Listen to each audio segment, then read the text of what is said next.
It is fearlessness that enables us to put ideas into practice. One must be willing to go against the majority and be content to stand alone. Piney Woods, as you'll see in the film, is a spiritual place, right? It's called sacred soil. It's this space where this obligation that we have for what we will be in the world, for the impact we will have on the world, is something that's felt very deeply.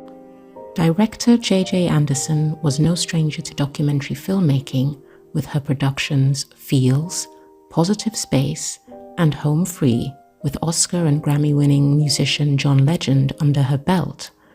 But still, telling the story of Piney Woods School, one of the oldest black boarding schools in American history, was no small feat. While others might have shied away from the weight of that kind of narrative responsibility, J.J. Anderson sought it out. She pursued it, with the predominant motivation that this school story was a story that had to be told.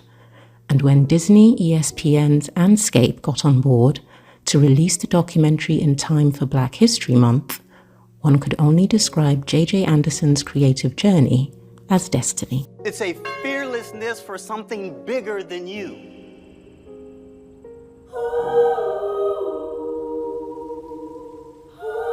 I always thought about the good things in life.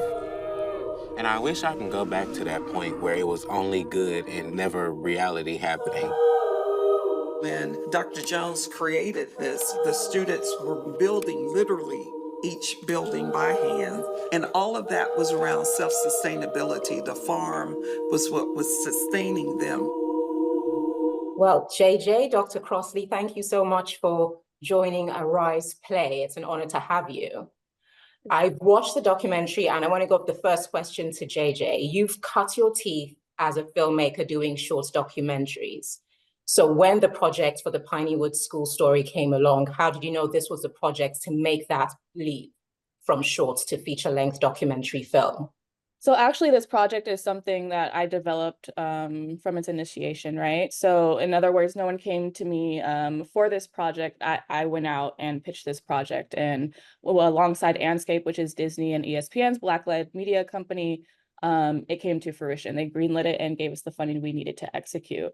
Essentially, that's not something I think about, necessarily. I think every filmmaker's dreams is to go on and do scripted features and long form content.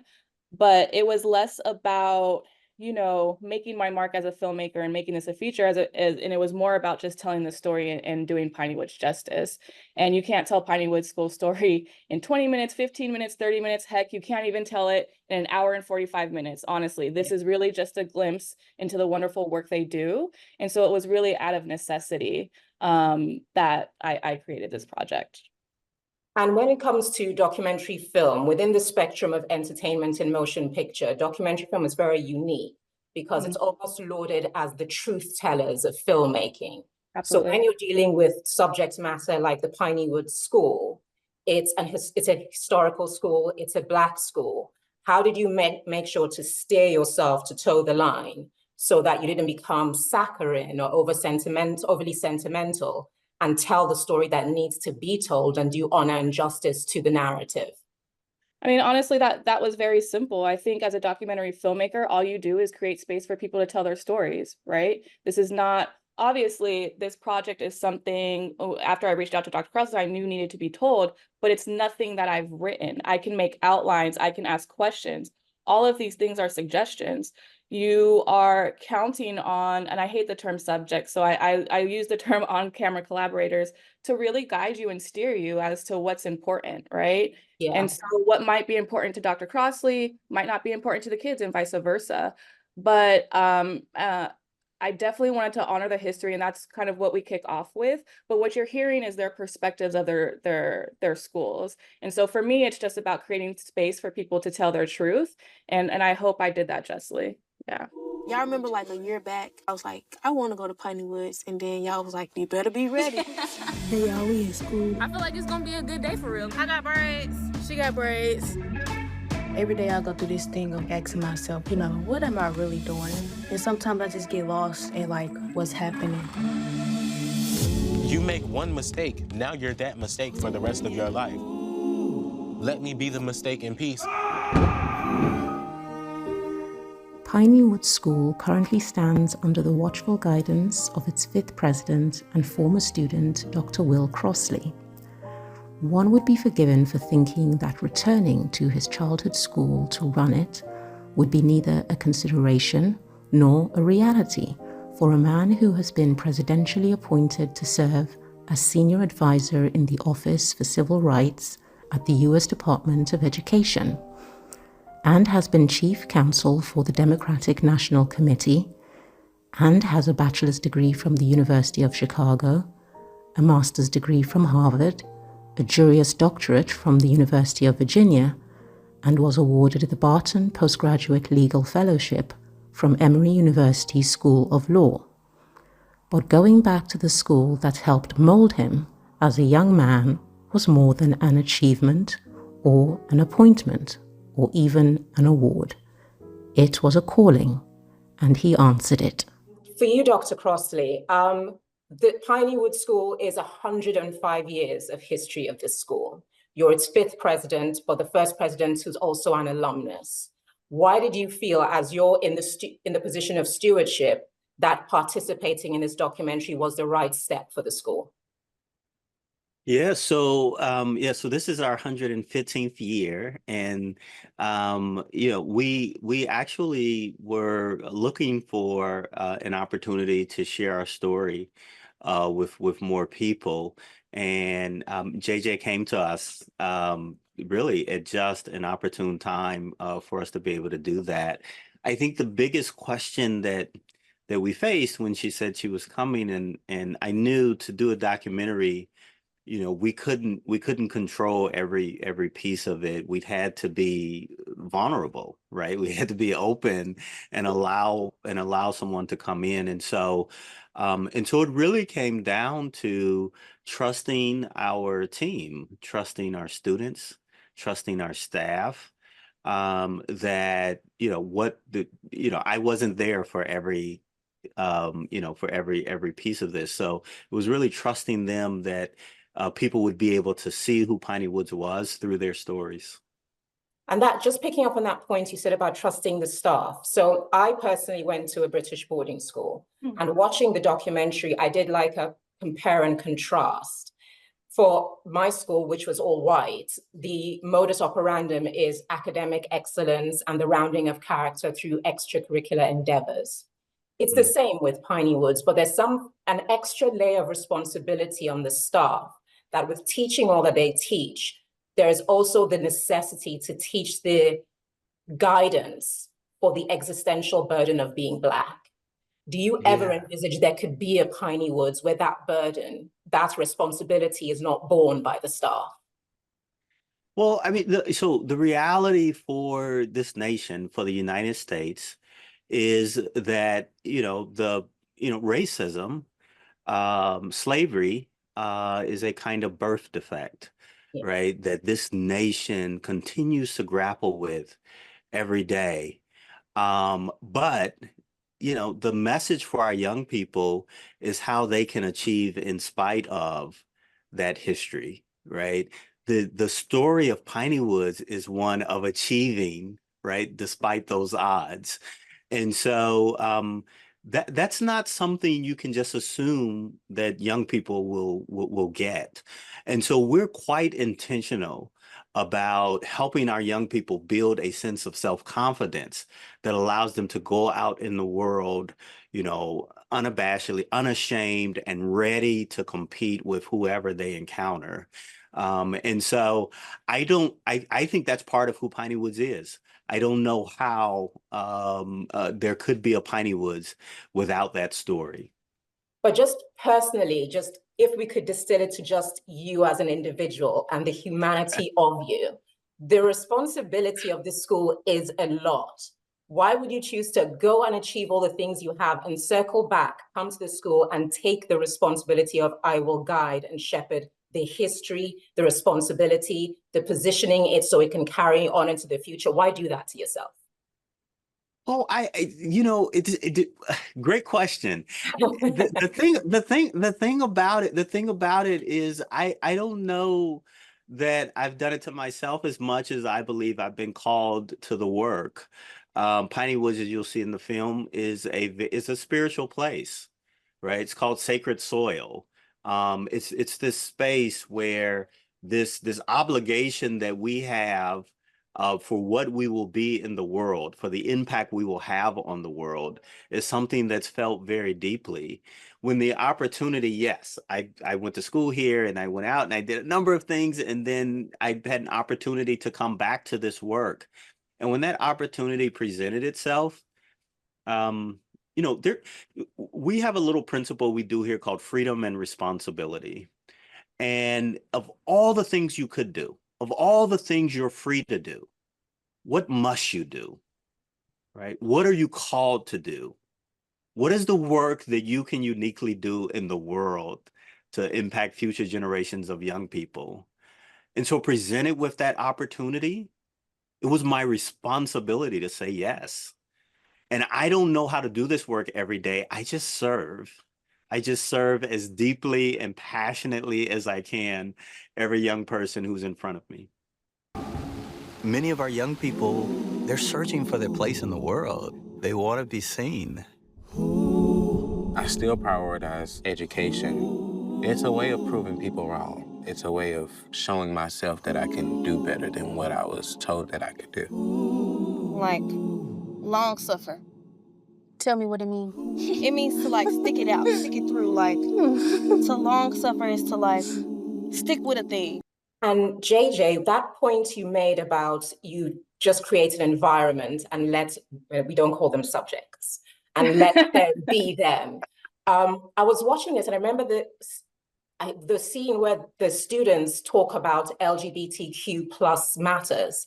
There's such a candor that's refreshing to see, because being Black people, we know that those kinds of topics are very taboo.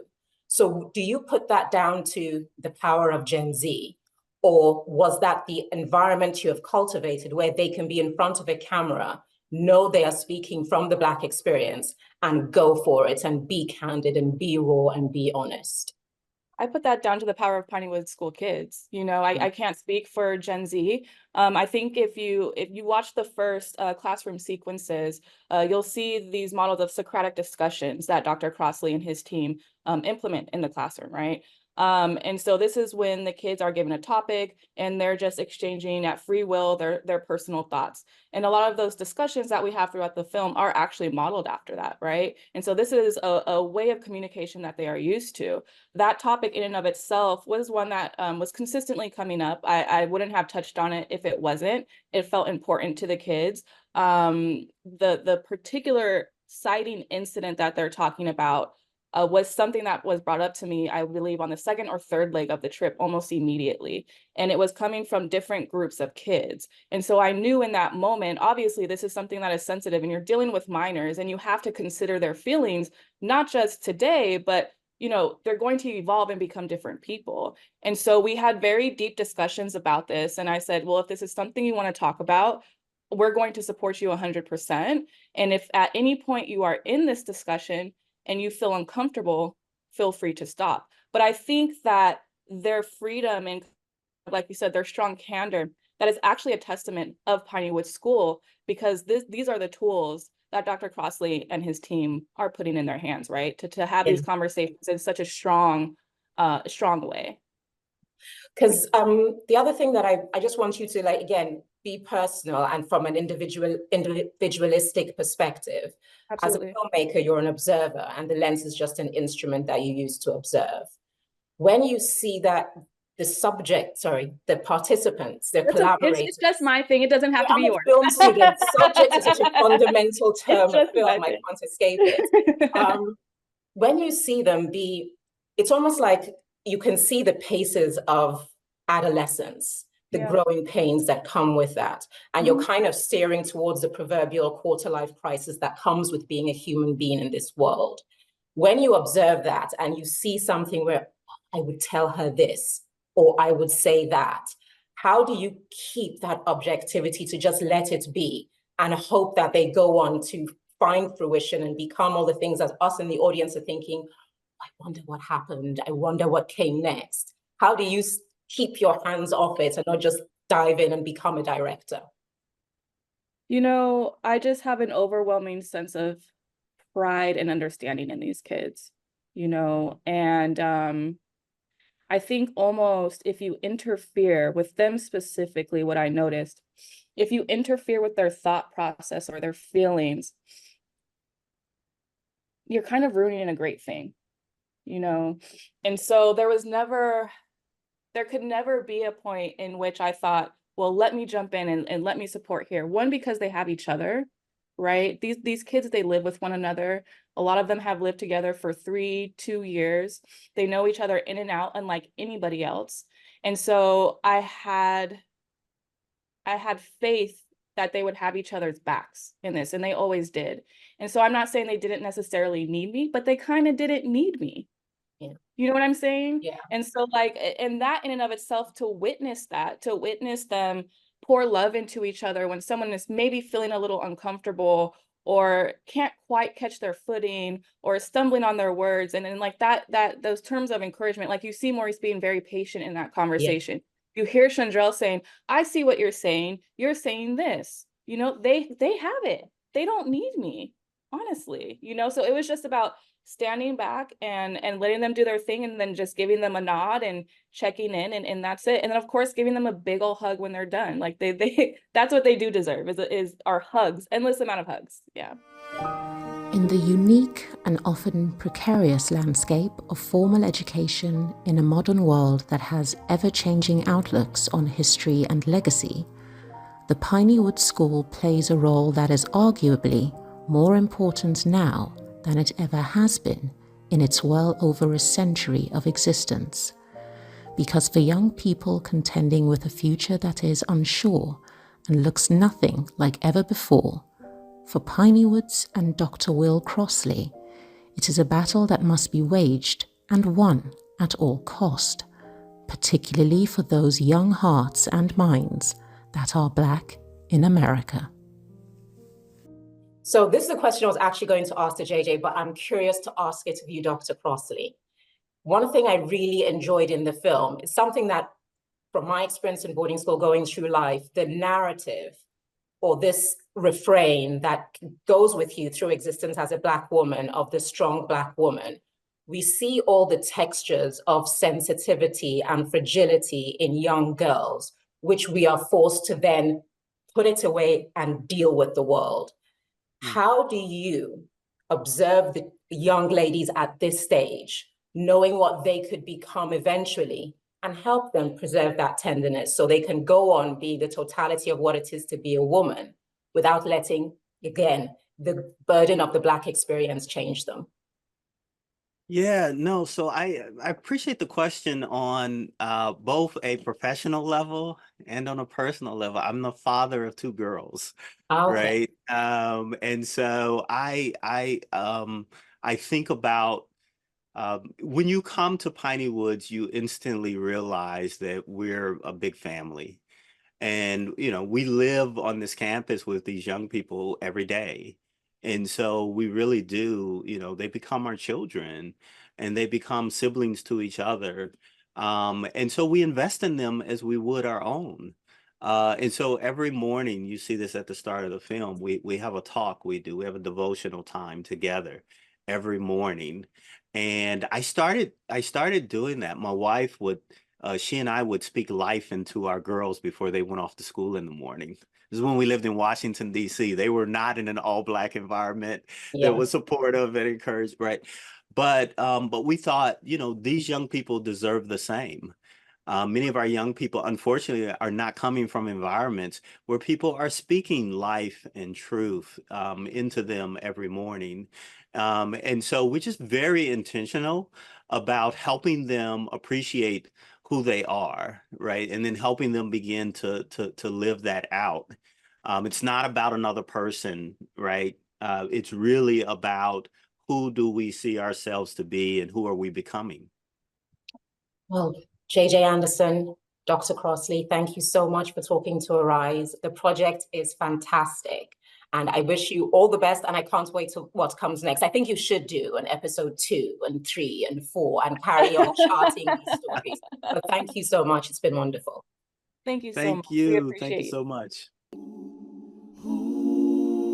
What would be the legacy of the school if, unfortunately, we had to close? That's just not an option.